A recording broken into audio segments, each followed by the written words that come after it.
नमस्कार, सुजस बुलेटिन में आपका स्वागत है। मैं हूं आपके साथ अश्विनी सरोही। एक नजर हेडलाइंस पर। डॉक्टर श्यामा प्रसाद मुखर्जी की जयंती पर मुख्यमंत्री ने दी श्रद्धांजलि। कहा, डॉक्टर मुखर्जी ने देश की एकता और अखंडता के लिए अपना जीवन किया समर्पित। जूलर्स एसोसिएशन शो 2025, मुख्यमंत्री ने कहा, जयपुर का रत्न आभूषण उद्योग हमारी सांस्कृतिक और ऐतिहासिक धरोहर का अभिन्न अंग। सहकारिता मंत्रालय के चौथे स्थापना दिवस पर राज्य स्तरीय कार्यक्रम। सहकारिता मंत्री ने कहा, मंत्रालय का गठन सहकारी आंदोलन की मजबूती की दिशा में मील का पत्थर। मुख्यमंत्री श्री भजनलाल शर्मा ने आज मुख्यमंत्री निवास पर देश के प्रथम उद्योग मंत्री व भारतीय जनसंघ के संस्थापक डॉक्टर श्यामा प्रसाद मुखर्जी की जयंती पर उनके चित्र पर पुष्प अर्पित कर भावभीनी श्रद्धांजलि दी। श्री शर्मा ने राष्ट्र निर्माण में डॉक्टर मुखर्जी के अतुलनीय योगदान को स्मरण करते हुए उन्हें नमन किया।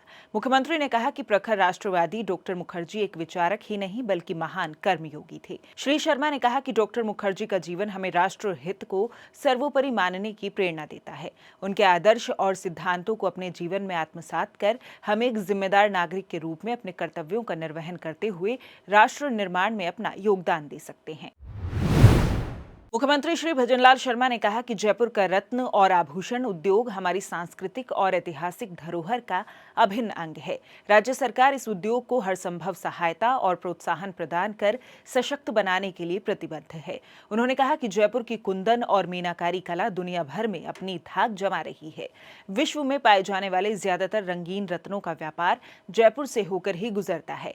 इसलिए हम जयपुर को विश्व की रत्न राजधानी की उपाधि दे सकते हैं। श्री शर्मा शनिवार को सीतापुरा स्थित जेसीसी में जूलर्स एसोसिएशन जयपुर द्वारा आयोजित जूलर्स एसोसिएशन शो 2025 के दूसरे दिन जूलरी एमिनेंस अवार्ड समारोह को संबोधित कर रहे थे। उन्होंने कहा कि जयपुर विश्व के सबसे बड़े रत्न बाजारों में से एक है। यहाँ के कारीगर रत्नों को तराशने और उनकी गुणवत्ता को विश्व स्तरीय बनाने में माहिर हैं। ज्वेलर्स एसोसिएशन जयपुर देश का पुराना और प्रतिष्ठित रत्न आभूषण व्यापार संगठन है। यह पिछली एक सदी से इस व्यवसाय को संगठित और सशक्त बनाने के साथ ये हमारी समृद्ध आभूषण कला को वैश्विक मंच पर पहचान दिलाने में अग्रणी भूमिका निभा रहा है। आज ये संगठन इस उद्योग की प्रगति का प्रतीक बन चुका है। जयपुर का रत्न आभूषण उद्योग हमारी सांस्कृतिक और ऐतिहासिक धरोहर का अभिन्न अंग है।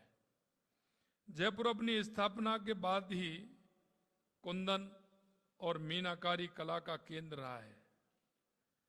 ये दोनों ही जयपुर की विशिष्ट पहचान है। ये कलाएं विश्व भर में अपनी अनूठी शैली और बारीकी के लिए जानी जाती है। चाहे वो लंदन हो, दुबई हो, न्यूयॉर्क हो, जयपुर के कुंदन और मीनाकारी के आभूषण हर जगह अपनी धाक जमाने का काम कर रहे हैं। मुख्यमंत्री ने कहा कि युवाओं को इस क्षेत्र में कौशल प्रशिक्षण प्रदान कर उनके लिए संभावनाओं के नए द्वार खोले जा सकते हैं। श्री शर्मा ने कहा कि रत्न एवं आभूषण उद्योग में महिलाओं की भागीदारी बढ़नी चाहिए, जिससे इस क्षेत्र का और अधिक विस्तार होगा और हमारी माताएं बहनें आत्मनिर्भर बन सकेंगी। श्री शर्मा ने कहा कि जूलर्स एसोसिएशन जयपुर देश का पुराना और प्रतिष्ठित रत्न एवं आभूषण व्यापार संगठन है। ये पिछली एक सदी से इस व्यवसाय को संगठित और सशक्त बनाने के साथ ही हमारी समृद्ध आभूषण कला को वैश्विक मंच पर पहचान दिलाने में अग्रणी भूमिका निभा रहा है। मैं आपको यह विश्वास दिलाता हूं, अगर आप बहनों को हमारियों को आगे लेकर के आओगे तो ये आपका उद्योग कई गुना बढ़ जाएगा, कई गुना बढ़ जाएगा। हमारी बहनें बहुत टैलेंट हैं, काम करने में माहिर हैं, लेकिन उनको बाजार मिलना चाहिए और वो बाजार देने वाले आप सभी लोग हैं। इसमें मेरा लोभ भी है और मेरा यह है कि आप माता बहनों को अगर ये काम देंगे तो ये काम हमारा बढ़ेगा और बढ़ेगा तो जयपुर का नाम भी होगा। जयपुर का नाम होगा तो जयपुर में ये काम होगा तो सरकार की आय भी बढ़ेगी। बढ़ेगी कि नहीं बढ़ेगी? हमारा राजस्थान उत्कृष्ट राजस्थान बनेगा, विकसित राजस्थान बनेगा, हमारा जयपुर भी बनेगा। इसलिए मैं आपसे कहना चाहता हूं कि ज्वेलर एसोसिएशन सो जयपुर के इस वैश्विक पहचान को सशक्त करने वाला मंच है। मुख्यमंत्री श्री भजनलाल शर्मा ने आज सिक्किम के राज्यपाल श्री ओम प्रकाश माथुर से उनके जयपुर स्थित निवास पर शिष्टाचार भेंट की।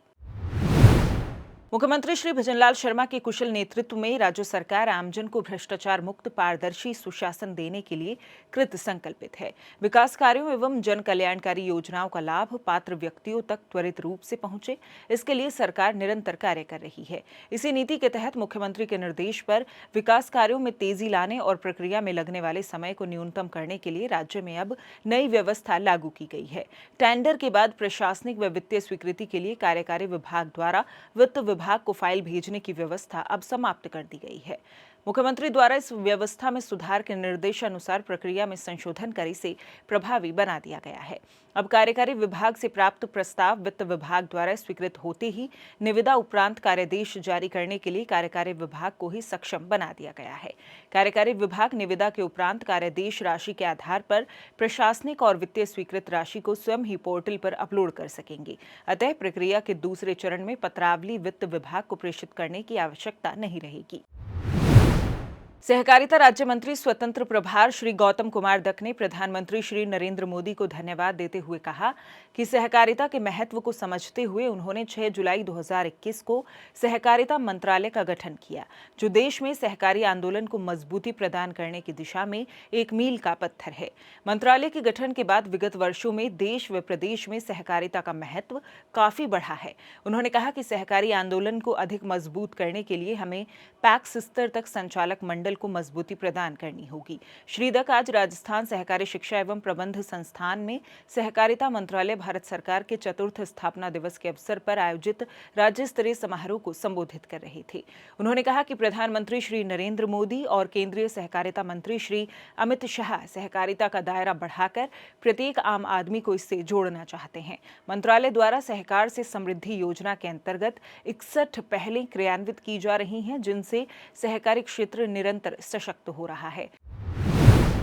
शिक्षा मंत्री श्री मदन दिलावर ने आज शिक्षा संकुल परिसर जयपुर में पौधारोपण कर हरियालो राजस्थान 2.0 अभियान का शुभारंभ किया। शिक्षा मंत्री ने कहा कि इस बार फिर से अधिकाधिक पौधे लगाकर रिकॉर्ड बनाया जाएगा। हरियालो राजस्थान 2.0 कार्यक्रम के अंतर्गत शिक्षा विभाग ने वृक्षारोपण की शुरुआत कर दी है। यह अभियान प्रदेश भर में वृहद स्तर पर चलाया जाएगा। शिक्षा संकुल परिसर में पौधे लगाने के दौरान शासन सचिव शिक्षा श्री कृष्ण कुणाल ने बच्चों, शिक्षकों और अभिभावकों से भी वृक्षारोपण करने की अपील की। अब की बार शिक्षा विभाग रिकॉर्ड तोड़ेगा। रिकॉर्ड तोड़ पौधे लगा करके पेड़ बनाएंगे। हम व्यवस्था की कि जहाँ लगभग 150-200 पौधे लगेंगे, वहाँ पर हम एक नरेगा कर्मी भी उनकी रखवाली के लिए रखेंगे, ताकि जब कभी पानी की जरूरत पड़े तो पानी की व्यवस्था भी कर दें और उसकी रखवाली करें। इस अभियान में हमारे सभी स्कूलों में, सरकारी व प्राइवेट स्कूल में, बच्चे, अभिभावक और वहाँ के जो पीटीएम के मेंबर्स हैं, ये मिलकर वृक्षारोपण करेंगे। इसमें जिला परिषद के सहयोग से, नरेगा के सहयोग से न केवल स्कूल के प्रांगण में अपितु हमारे खेल मैदान, चारागाह वगैरह में उन सबको हम पॉलीगॉन में डेजिग्नेट कर रहे हैं, ताकि नरेगा के सहयोग से उनकी सुरक्षा की ख्याल की जा सके। तो ये हमारा, और साथ में हरियाली ऐप जो है, और इसके तहत हम सबकी जियो टैगिंग कराने की हमारी योजना है। फॉरेस्ट डिपार्टमेंट हमें काफ़ी 1 करोड़ से ऊपर पौधे का सपोर्ट कर रही है। सेल्स, समसा और सीएसआर के माध्यम से हम इसको उपलब्ध करा रहे हैं। संसदीय कार्य, विधि एवं विधिक कार्य मंत्री श्री जोगाराम पटेल ने आज जोधपुर सर्किट हाउस में जन सुनवाई कर आमजन की समस्याएं सुनी और संबंधित अधिकारियों को आवश्यक कार्यवाही कर आमजन को राहत प्रदान करने के निर्देश दिए। श्री पटेल ने कहा कि मुख्यमंत्री श्री भजनलाल शर्मा के नेतृत्व में प्रदेश सरकार उत्तरदायी, पारदर्शी और संवेदनशील प्रशासन के लिए कटिबद्ध है। उन्होंने कहा कि जन सुनवाई केवल संवाद का माध्यम नहीं, बल्कि सुशासन की आधारशिला है, जिसमें नागरिकों की भागीदारी और विश्वास सर्वोपरि है। जन सुनवाई का उद्देश्य अंतिम व्यक्ति तक राहत पहुंचाना है। संसदीय कार्य मंत्री ने कहा कि राज्य सरकार का हर संभव प्रयास है कि किसी भी व्यक्ति को प्रशासनिक जटिलताओं के कारण अनावश्यक परेशान न होना पड़े। उन्होंने अधिकारियों को निर्देशित किया कि परिवेदनाओं का समाधान शीघ्र, पारदर्शी और संतोषजनक तरीके से करें। सुजस बुलेटिन में फिलहाल के लिए इतना ही। फिर होगी आपसे मुलाकात, तब तक के लिए नमस्कार।